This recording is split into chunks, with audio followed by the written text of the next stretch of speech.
especially in Morocco.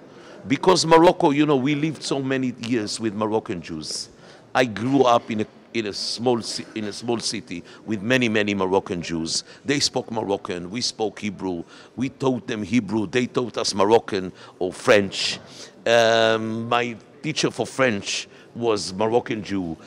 We live together. I believe I want to bring many production to Morocco, and I want to bring from Morocco to Tel Aviv and to Jerusalem and to Haifa productions, and all my colleagues, I shall invite them to Morocco. I have an idea to establish a delegation of Israeli producers, television producers, theater producers, actors, musicians to Morocco, and to establish a Moroccan delegation of producers, actors, curators in museums, all kinds of people who are active in culture, because we have many things in common.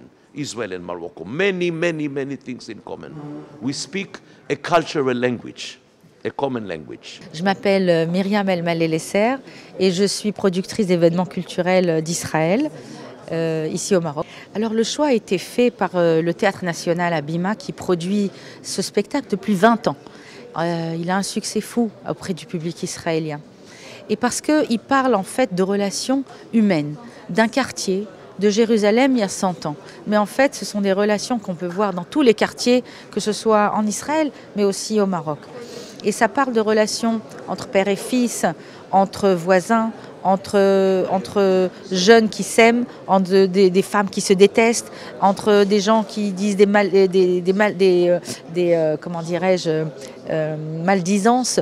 Ça se parle de superstition, ça parle voilà, de croyances. Et ce sont des choses qu'on retrouve dans chaque pays, dans chaque quartier.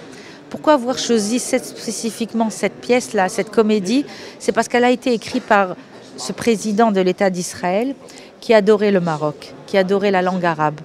Et lui-même, sa mère est marocaine, elle est née ici à Salé, elle est fille d'un très grand rabbin de Salé. Et lorsqu'il a écrit cette pièce, il s'est inspiré beaucoup des paroles de sa mère, de ce que lui a appris sa mère, de ce qu'elle lui a enseigné. Et tout est venu dans cette pièce-là. Ça a été un rêve pour lui lorsqu'il a pensé.